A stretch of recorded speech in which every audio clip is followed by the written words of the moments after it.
When my husband Kevin died, I didn't scream. I didn't faint or fall to the floor. I picked up my phone with shaking fingers and called my mother. She answered on the third ring, cheerful music playing in the background, laughter rising behind her. "Rachel, can this wait until tomorrow? We're celebrating Sophia's birthday right now." That's what she said when I was choking on my tears, unable to breathe, unable to say anything beyond, "Mom! Kevin's gone." I had just watched the paramedics cover his still warm body with a sterile white sheet. My voice was raw, scraped from sobbing. My hands still smelled like the hospital antiseptic. And my mother, the woman who raised me, who held my hand through childhood nightmares, told me to call back tomorrow. Because they had caterers. Because my sister Sophia was blowing out 40 candles on a cake. That night, I sat on the living room floor, our daughter Lily cradled in my lap. She's 8. Her knees were tucked into my side, her small hands clutched around the corner of Kevin's sweatshirt. "Is Daddy really gone?" she whispered. I nodded because I couldn't find the strength to speak. And she cried in a way I've never heard a child cry before, like something was being torn out of her. I held her until her sobs became hiccups, and then silence.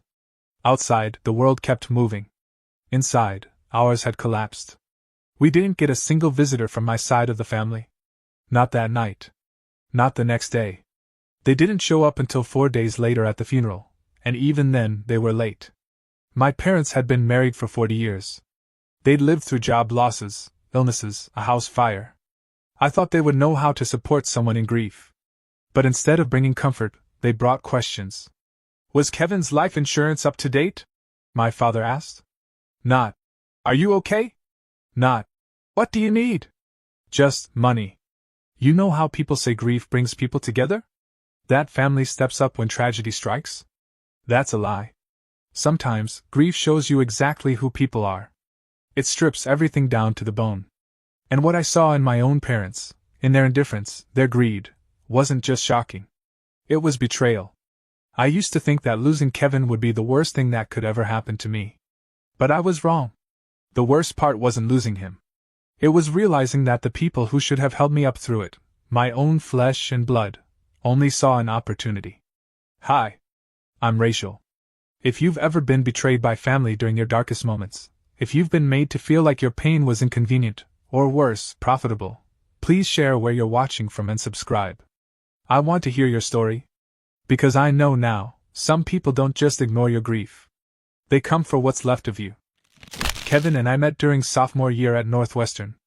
I was drowning in macroeconomics, utterly lost in graphs and curves I couldn't make sense of. He was the teaching assistant with the soft laugh, who stayed after class even when I didn't ask him to. "Depreciation is just a fancy way of saying everything gets old," he'd say, sliding into the seat beside mine with a smirk and an open textbook. I didn't just fall for the way he explained balance sheets. I fell for the way he made the world feel manageable, solvable, like he saw straight through the chaos and found clarity. We dated through college, moved into a shoebox apartment right after graduation, and got married 6 months later. Friends told us we were too young, that we should explore, travel, experience life. But Kevin was my life. I didn't want the world without him in it. He landed a job at a top financial firm downtown, worked his way up faster than anyone expected. He had this way of making people trust him, not because he was smooth, but because he was honest. That rare kind of man who remembered birthdays, even of clients' children, and sent cards with handwritten notes. After 5 years of marriage, we decided to try for a baby. And it broke us. Miscarriages, a failed IVF, late-night hospital runs, the silent grief that lives in the spaces between heartbeats. I began to think motherhood wasn't for me. We started talking about adoption when, like a miracle, I got pregnant. The pregnancy was brutal. I was on bed rest for 2 months, but Kevin took care of everything. He'd sit by my bedside reading "Goodnight Moon" to my belly and massaging my swollen ankles with warm hands and tired eyes. When Lily was born, he cried harder than I did. He held her like she was made of spun glass, whispering promises into her tiny ears while I watched through the haze of exhaustion and awe. From that day on, Kevin was more than just my husband. He was Dad, and every part of him shifted to orbit around our daughter. He coached her soccer team even though he didn't know a thing about the sport. He watched YouTube tutorials in secret at night so he could explain drills in the morning like a pro. He was that kind of dad. His job never came before her. He kept his calendar color-coded with her activities, school events, ballet recitals, dentist appointments, all perfectly slotted between client meetings and business trips. He once left a high-profile negotiation to attend her kindergarten art show because she'd painted a picture of our family, and left him out by mistake. He didn't want to miss the moment she corrected it. There were signs we ignored. Chest pain that came and went. Breathlessness on hikes that he laughed off as, "I'm just getting old." A doctor told him to exercise more, cut sodium, take baby aspirin. Kevin nodded, promised to try, but we both moved on like people who thought they had forever. The morning he died was just another Tuesday. He made dinosaur-shaped pancakes. He teased Lily about hiding the maple syrup. He kissed us both goodbye and said he'd be home early to make her papier-mâché volcano for science class. The last thing he said to me was, "Get the real syrup next time. No more of that corn syrup garbage." At 10:47 a.m. my phone rang. Amanda, his assistant, was sobbing. "Rachel," he collapsed. "During a meeting. They're taking him to Northwestern Memorial." I drove through red lights. I prayed to a God I wasn't sure existed. But by the time I got there, he was gone. 11:23 a.m. Massive heart attack. The doctors said there was nothing anyone could have done. As if that helped. His body was still warm when I touched him. I remember thinking, he's just sleeping. That if I just kissed his cheek the right way, he'd wake up, yawn, apologize for scaring me. I sat beside him whispering nonsense, bargaining with silence. The next hours were a blur: paperwork, funeral decisions, endless calls. Cremation or burial? Did he want roses or lilies? Was there a favorite suit? I didn't remember. I couldn't think. I wanted to crawl into bed with his body and never get out. But Lily was waiting. I picked her up from school, barely able to hold the steering wheel. She ran to the car, smiling. "Where's Daddy? He promised to come to my art show tonight." I pulled over. I couldn't drive. I turned to her, held her hands, and said the words no child should ever have to hear. "Daddy's heart stopped working today, sweetheart. The doctors couldn't fix it. He's gone." She stared at me, blinking. Then whispered, "So, he's not coming home?" When I nodded, she let out a wail so primal, so raw, it shredded something inside me. She collapsed into me, sobbing, screaming, begging for her father. I held her on the side of the road while strangers passed by, unaware that our world had ended right there in a parking lot.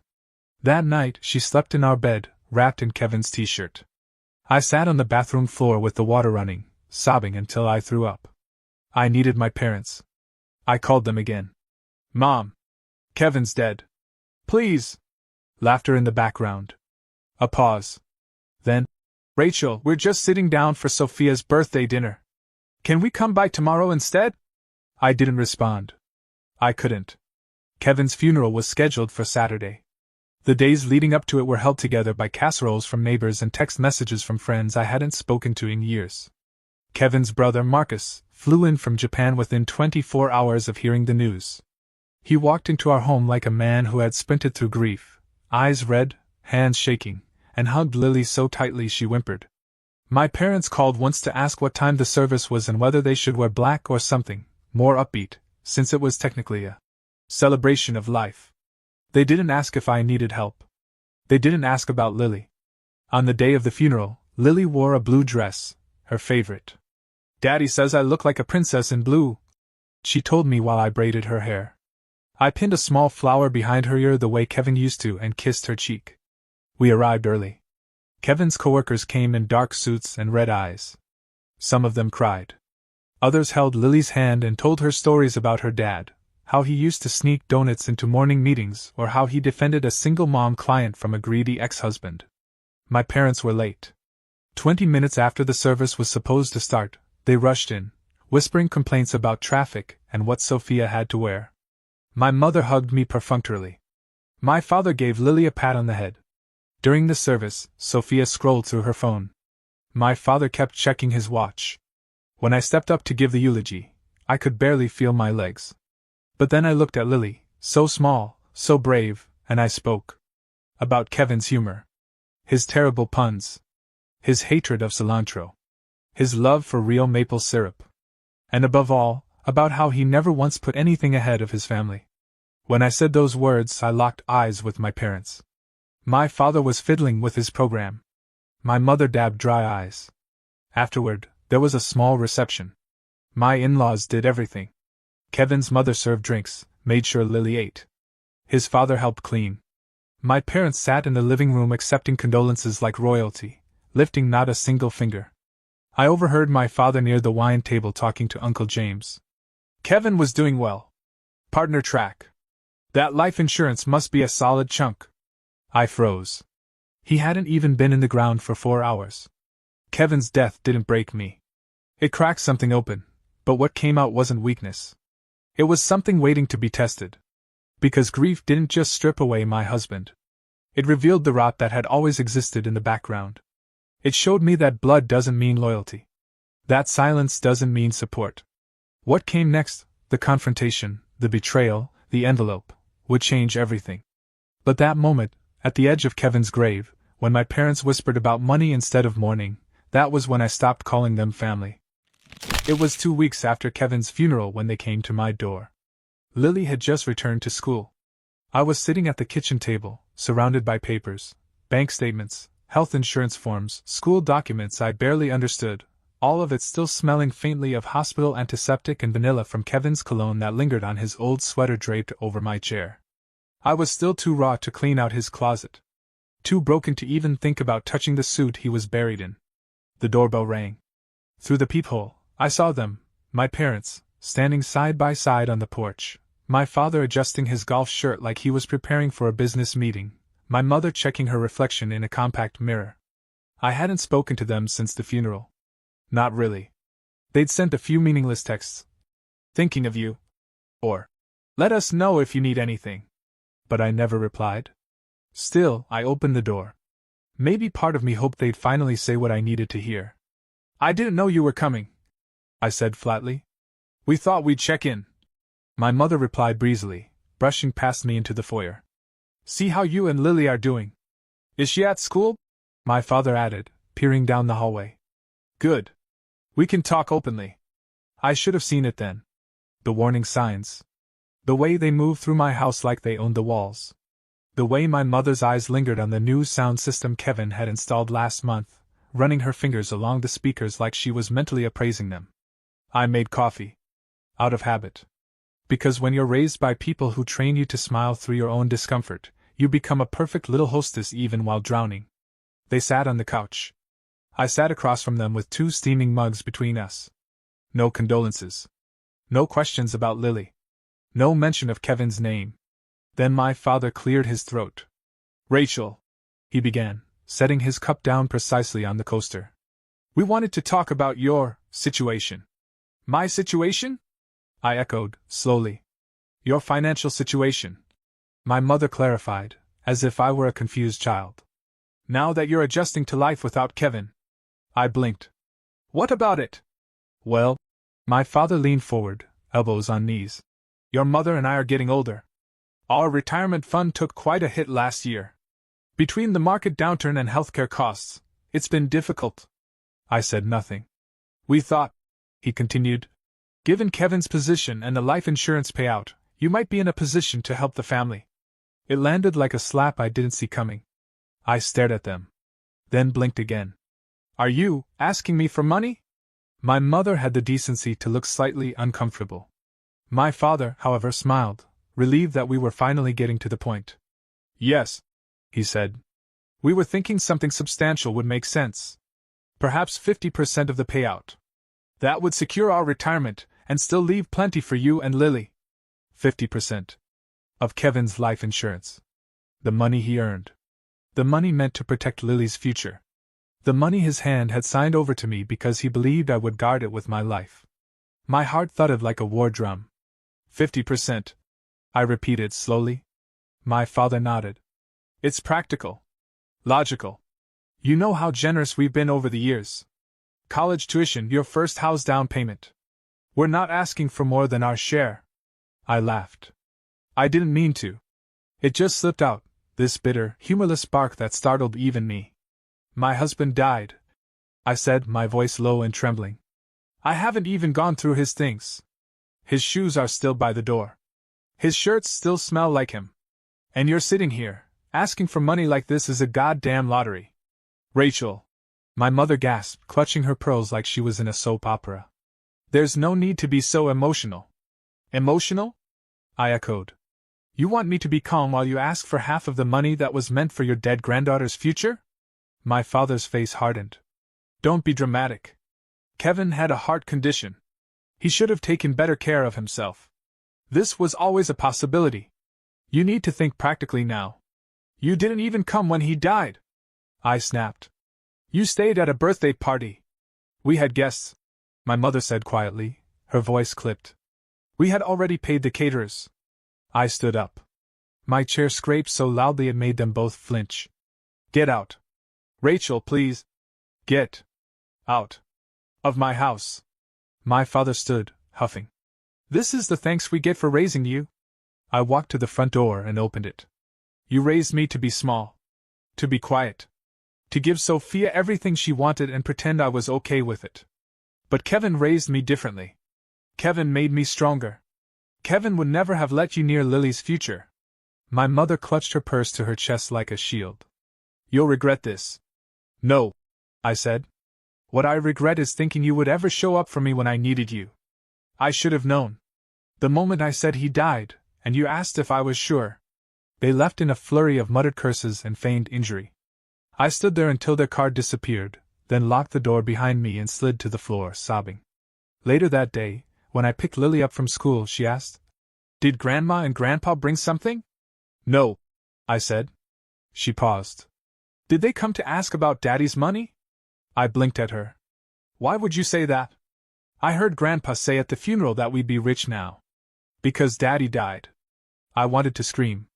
Instead, I nodded. They did, sweetheart. But they're not getting anything. She reached over and held my hand. Good. Because Daddy wouldn't want that. That night I called Marcus. He was back in Japan but had promised to return in the summer. They asked for half? He said, stunned. Rachel, that's insane. Kevin told me. He made sure everything was set up to protect you and Lily. He even updated the will 3 months before his last physical. I swallowed hard. Should I be worried? No, he said. But talk to Thomas. He's got everything airtight. Kevin was thorough. The next morning, I met with Thomas at his office. He reviewed everything. They have no legal claim, he said. Kevin's will is clear. You're the sole beneficiary. Lily's trust is locked until she's 25. They can't touch it. Even if they tried to contest, they'd lose. I should have felt relieved. Instead, I felt cold. Because I knew my parents wouldn't stop at no. They'd come back. They'd try again. And I needed to be ready. The following week, the texts started. Then emails. Then calls. From my mother. From my father. Even from Sophia, who'd barely looked up from her phone during Kevin's funeral. You're being selfish. Mom and Dad deserve better. Family comes first. They didn't say Kevin's name once. Then came the letter. A formal one. Printed on my father's business stationery, as if that made it more legitimate. Unless a reasonable financial arrangement can be agreed upon, we will be forced to reconsider our relationship with you and Lily. Forced. It was supposed to be a threat. But all it did was clarify the truth. They didn't see Kevin as family. They saw him as an asset. And me as the vault that held what they believed they were owed. I called Thomas again and forwarded him the letter. Keep it on file, I said. Just in case. Will do, he replied. And Rachel, don't doubt yourself. You're not crazy. You're protecting what Kevin built. What he died building. I stared at my daughter sleeping that night, her face peaceful, her small hand clutching the stuffed fox Kevin had won for her at the fair last summer. And I swore, out loud, that no one was going to take what was hers. Not even the people who were supposed to love us most. It started with a text from Aunt Rita. Hi sweetheart, your mom told me there's been a misunderstanding. Can we talk? Then came Uncle James, the one who'd been chatting with my father about life insurance at the funeral. Your parents are heartbroken. They just want to have a conversation. Next, Cousin Jennifer reached out, pretending she wanted to catch up over coffee, someone I hadn't spoken to in 5 years. They were circling. One by one. Each message a variation of the same theme: be reasonable, Rachel. They're your parents. What none of them understood, or maybe what they refused to see, was that this wasn't about reason. It was about decency. About timing. About the audacity of showing up at my door, weeks after Kevin's death, with a financial breakdown in hand like we were divvying up a vacation rental. At first, I ignored them. Then the calls came. My phone lit up day after day with names from my contact list I hadn't seen in years. Relatives from both coasts. Aunts. Uncles. One even left a voicemail saying, "Your father has done so much for you. Don't let grief make you forget your obligations." Obligations. That word rattled around in my skull like a warning bell. What exactly had I ever been obligated to do, except survive? Sophia's name popped up on my screen next, and for reasons I still can't explain, I answered. Her voice was breezy, smug, like we were catching up after a vacation. "I heard you've been making things difficult." I didn't respond. She continued, "Mom and Dad are just trying to secure the family. You have everything now, Rachel. Some of us weren't as lucky." There it was. The entitlement. The seething resentment I'd felt for decades, finally spoken out loud. "What I have," I said calmly, "is a dead husband, a grieving child, and a house that feels like a mausoleum. What I don't have is patience for vultures." There was silence on the other end. Then a soft, venom-laced, "You always thought you were better than the rest of us." "No," I replied. "I just tried harder not to become like you." I hung up. Blocked her number. That evening, I sat Lily down. "I need to talk to you about something," I said, trying to keep my voice steady. "Grandma and Grandpa, they've been upset. They think I owe them some of the money Daddy left us." She frowned. "But it's for school, right? And stuff I need when I grow up?"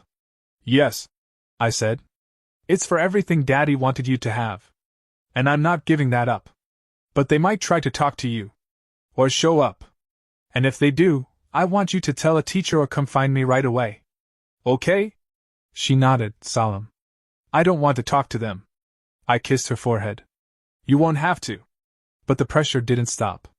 My parents sent a bouquet of lilies, Kevin's favorite flowers, with a note that read, "Let's remember what he would have wanted, for the family to stay together." I stared at the vase for an hour before throwing it in the trash. They followed up with a formal letter. Legal language. Carefully worded. A proposal for redistribution of shared resources in light of shared family investments. They'd even itemized things: my college tuition, wedding contributions, help with the down payment on our first house. As if raising a child was a loan. As if their love had a ledger. I brought the letter to Thomas. "They're bluffing," he said, flipping through it. "There's no legal claim. But they're trying to make you feel morally cornered. Don't take the bait." "Too late," I muttered. "They've already gotten half the family involved. You want me to send them a cease and desist?" I hesitated. "Not yet." Because a part of me, some deep, wounded part, still wanted them to stop. To realize what they were doing. To remember I was their daughter. That I'd buried the man I loved, and I needed a parent, not a collection agency. But they didn't stop. My workplace received a call, expressing concern about my emotional state. Lily's school nurse was approached by a woman asking if she could drop off a special gift. Thankfully, the nurse declined and notified the principal, who called me immediately. When I saw the security footage, it was my mother, standing at the front desk with a pink gift bag and her practiced expression of matronly concern. I called the school. Put restrictions on the pickup list. Told them only I or Marcus could collect Lily from now on. Speaking of Marcus, he called from Japan and offered to fly back early. "Do you need me there?" "No," I said, swallowing my pride. "But I might soon." And then, like a blessing wrapped in sadness, I remembered something. Kevin's filing cabinet. He'd been obsessive about documentation. Every tax form. Every receipt. Every insurance policy was printed and organized. I found the file labeled Estate. Tucked inside was a sealed envelope. My name on the front. Kevin's handwriting, sharp, precise, slanted right, always neat. Inside, a letter. "If you're reading this, it means the worst has happened. I didn't want to tell you how serious my last physical was. I didn't want you to worry, but I updated everything. You and Lily are taken care of." He'd left instructions. Clear, methodical, compassionate. But one paragraph stopped my breath. Your father asked me for money. Twice. Framed it as investment help. But I knew what it was. I said no, politely. I didn't tell you. I didn't want to damage your relationship with him. But if I'm gone and he tries again, don't let him. Protect Lily. That's your only job now. I read the paragraph over and over again. Tears fell, but I didn't wipe them away. Kevin had known. He hadn't just prepared me financially. He'd prepared me for them. The next day, I met Thomas again. There's a letter, I said. Kevin warned me. He told me to be ready. Thomas read it and nodded. This is gold. If they ever try to argue intent, this shuts them down. He was crystal clear. I want to set a boundary, I said. One they can't ignore. How public do you want to go? He asked. Not yet. But if they push harder, I won't stay silent. I left his office with copies of everything. That night, after Lily went to bed, I sat down and wrote my parents an email. This is the last time I will say this. Kevin's life insurance, will, and trust were designed to protect his daughter, not to subsidize your lifestyle. You've made it clear where your priorities lie. We're done. I sent it. Then blocked every number. Every email. Every social media profile. But before I did, I wrote one sentence more. If you show up at Lily's school again, I will get a restraining order. And I will not hesitate. The next morning, Lily came down with a drawing in her hand. What's that? I asked. She shrugged, shy. Just something I'm working on. For them. I looked at it. At the top, in bold pencil letters, invoice for love. Beneath it, a list.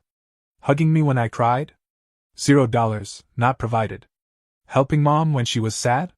$0, not provided. Coming to see us when Daddy died? $0, not provided. Being real grandparents? Priceless, not received. Total $0. She looked up at me. Is that mean? No, baby, I said, lifting her into my arms. That's truth. And sometimes truth is the bravest thing you can write. The invitation came in the form of a voicemail. My father's voice, firm, controlled, clipped. We're having a family meeting this Sunday at 2 o'clock. It concerns all of us, Rachel. Bring Lily? It wasn't a request. It was a summons. I played it twice before deleting it. Later that night, I told Lily. They want us to come over this weekend. She didn't say anything at first. Then she asked, do we have to? I think maybe it's time we stop letting them talk about us and start making them listen. Lily looked down at her hands. Can I bring something? What do you mean? She shrugged. I have an idea. Just something Daddy would have liked. I want to use the printer. She disappeared into her room that evening, pulling out colored pencils and construction paper. I didn't ask again. When she was ready, I figured she'd show me. The morning of the meeting, we dressed quietly. I wore black, not for mourning, but for armor. Lily wore blue. Her bravery color, she called it. Kevin had told her once that she looked like a superhero in blue. She'd never forgotten. As we pulled into the driveway of my childhood home, I noticed unfamiliar cars. My aunt's silver Lexus, Uncle James's old red truck, even Sophia's beat-up Civic. They hadn't just invited us. They'd gathered a tribunal. Lily clutched a manila envelope to her chest. Are you okay? I asked. She nodded. I'm ready, Mom. Don't worry. My mother opened the door before we could knock. Dressed in pearls, hair set just right, her expression was carefully molded into one of pleasant concern. Rachel. Lily. Come in. Everyone's waiting. We stepped into the living room, the same room where we'd once opened Christmas presents, where I'd curled up as a child watching cartoons while Sophia got the front row seat. Now it felt like a courtroom. My father sat in his leather recliner like a judge at the bench. Sophia was perched on the arm of the couch, legs crossed, scrolling through her phone. Aunt Rita, Uncle James, and a few other extended relatives lined the seating like a jury. Every eye turned to us. My mother gestured to the empty couch. I stayed standing. If you've got something to say, I said, say it in front of Lily. She has a right to know who her family is. Rachel, my mother said sharply. This is an adult conversation. If it involves her father's money, it involves her. My father cleared his throat. Let's begin. He passed me a printed document, a proposal. As I skimmed it, I felt the rage rise from my stomach to my throat. A redistribution plan. 50% of Kevin's life insurance to go to my parents. 15% to Sophia. To assist in her artistic pursuits. They'd even included projected figures, suggesting they'd accessed exact policy amounts, likely through Uncle James, who worked in insurance. You want 65%? I said quietly. Family helps family, my father said. You want to take from Lily. From her education. From her future. That's what you're doing. She's just a child, my mother said. She'll never notice. You noticed when your own daughter was falling apart, and you stayed at a birthday party. There was a ripple of discomfort in the room. Someone coughed. Sophia rolled her eyes. She's always been dramatic, she muttered. I turned to Lily. Sweetheart, do you want to say something? Lily stepped forward, her envelope tight in her hands.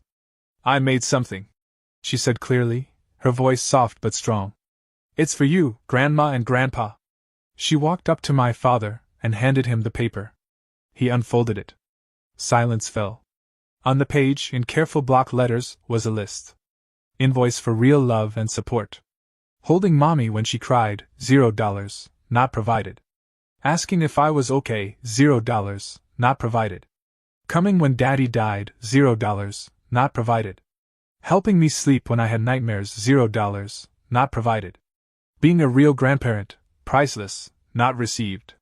Total $0. Nobody spoke. Nobody moved. Lily stood in the middle of the room, her little chin lifted, eyes wide but unblinking. The silence cracked like a frozen lake. My mother put her hand to her mouth. My father looked down at the paper, then folded it neatly back into the envelope like he didn't know what else to do. Sophia finally looked up from her phone, her mouth hanging open. Lily, I said. That was very brave.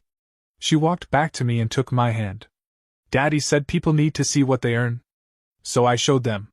I faced the room. You asked for respect? I said. You asked for what's fair. Let me make something clear. Kevin left everything to Lily and me, not just in his will, but in his values. He gave us safety. Love. Integrity. What you've given is shame. Manipulation. And today, a show of who you really are. My father stood. We raised you. You owe us. I owe my daughter, I said. And I owe Kevin. You've earned nothing. I turned to the others. To the rest of you, if you support this, we're done. If you sit here and watch this and say nothing, then don't come to our house. Don't write. Don't knock. Aunt Rita looked at the floor. Uncle James rubbed the back of his neck. Barbara, Terry's wife, wiped a tear from her cheek. We're done here, I said, and turned toward the door. Lily followed. Behind me, I heard someone whisper, Jesus Christ. Outside, the sky was blue. Bright. A wind was picking up. Lily reached into her pocket and handed me the drawing. You want to keep it? She asked. I smiled. No. That was yours to give. And you gave it perfectly? We drove home in silence, our hands resting side by side on the center console. That evening, Marcus called. I told him everything. She stood up like a little lawyer, I said, my voice cracking. Kevin would be proud, Marcus said. He'd be so proud, Rachel. Of both of you. He paused. I'm flying in early. I want to be there for whatever comes next. That night, Lily climbed into my bed. Do you think they'll still try to take the money? She asked. They can't, I said gently. Daddy made sure of it. She rested her head on my shoulder. Then we're safe. We were. Not just from their demands, but from their influence. The envelope didn't just end their argument. It ended our silence. In the days after the envelope incident, my phone exploded. Missed calls. Voicemails. Emails. Even paper letters slipped into our mailbox like they were trying every available channel, except the one that mattered, honesty. At first, I didn't answer. Then, I blocked them all. My father left a voicemail that said, You humiliated us in front of family. That was uncalled for. My mother's email read, We raised you better than this, Rachel. Family means forgiveness. Sophia didn't even bother with a pretense. She texted, You're always the victim. Maybe you enjoy it. I stared at that last message for a long time. Then I turned my phone off for the rest of the day. I wasn't angry anymore. Not exactly. What I felt was colder than anger. More permanent. Like a door closing in my chest. I'd expected the aftermath of our confrontation to be messy, but I hadn't expected it to feel so quiet inside me. As if something had finally settled.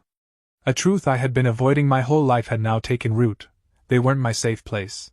They never had been. Lily, on the other hand, seemed lighter. She slept better. She smiled more. As if standing up for her father had unburdened something in her tiny chest. One night, as I tucked her in, she whispered, "Do you think Daddy saw what I did?" "I know he did," I said, kissing her forehead. "And I think he's smiling so wide right now, the stars can see his teeth." She giggled at that, and for a moment, I believed it too. Then, a week later, the school called. "Hi, this is Principal Martinez. We had an incident today. Everything's fine, Lily's safe, but we thought you should know." My stomach dropped. "Your mother came by during dismissal. She approached the front desk asking if she could drop off a special gift for Lily. When our staff reminded her she wasn't on the authorized pickup list, she became agitated." "What did she say?" "She insisted Lily would want to see her. She claimed you were just being emotional and that this was all a big misunderstanding. When we declined, she left, reluctantly." I closed my eyes. "Thank you for calling me," I said. "Please send me the footage. I'd like to formally update our no-contact list." Of course, the footage confirmed everything. My mother in her immaculate beige sweater set, clutching a pink gift bag like it was a peace offering instead of a landmine. She smiled through gritted teeth as she argued with the receptionist, her expression hovering between forced charm and veiled threat. I forwarded the video to Thomas. "I'm done playing nice," I told him. "I'll draft a formal notice," he replied. "If they show up again, you have grounds for a restraining order." The next morning, I told Lily. "Grandma came to school yesterday. You were safe, don't worry. But she's not allowed to do that again." Lily blinked. "Did she bring the invoice back?" "No," I said, smiling gently. "But I think she finally read it." Lily sat quietly for a moment. "I didn't write it to be mean. I just wanted them to see what they didn't do." "I know," I said. "And it was brave. You told the truth. That's more than most adults ever manage." The following week, the gifts began. First, a bouquet of white roses. Then a box of cookies Lily didn't like. Then a children's book with a handwritten note inside, to Lily. "Love always, Grandma and Grandpa." I didn't show her any of it. I packed it all up and dropped it at a donation bin. Then came the letter. Typed. Single-spaced. Businesslike. From my father. "Rachel. We are disappointed that you've chosen to make this private family matter so public. Your behavior at the meeting was inflammatory and inappropriate. However, we are willing to discuss a compromise. If we can agree on a revised financial arrangement by the end of the quarter, we are prepared to drop this matter entirely." The end of the quarter. As if we were closing out an accounting cycle. I handed the letter to Thomas. "Sounds like coercion," he said, raising an eyebrow. "Want me to respond?" "Yes. Make it legal. Cold. Unapologetic." He drafted a reply that made my skin prickle with satisfaction. "Any further attempts to solicit funds from my client or to contact her daughter in person will be viewed as harassment and reported to the authorities. This is your final warning. Do not mistake grief for weakness." After that, things went quiet. Too quiet. I knew them well enough to know the storm wasn't over. It was just changing form. Then, unexpectedly, Aunt Barbara called. Terry's wife. The one who had looked visibly uncomfortable during the family ambush. "I'm calling from my personal number," she said immediately. "So they can't track this back to me. I just wanted you to know, not everyone supports what they did." I sat down. "Go on." "They told us the meeting was about setting up a scholarship in Kevin's name. That's how they got us all there." I laughed bitterly. "That's rich. We were horrified, Rachel. You should know that. Terry didn't say anything at the time, but he's furious. I'm so sorry." Her voice cracked. It was the first genuine apology I'd received from anyone in my family. "I appreciate you telling me," I said. "It means more than you know." That night, I called Marcus again. I'm moving, he said before I could even ask. I accepted a position at the university in your city. I'll be there in a few months. I couldn't speak for a moment. My throat closed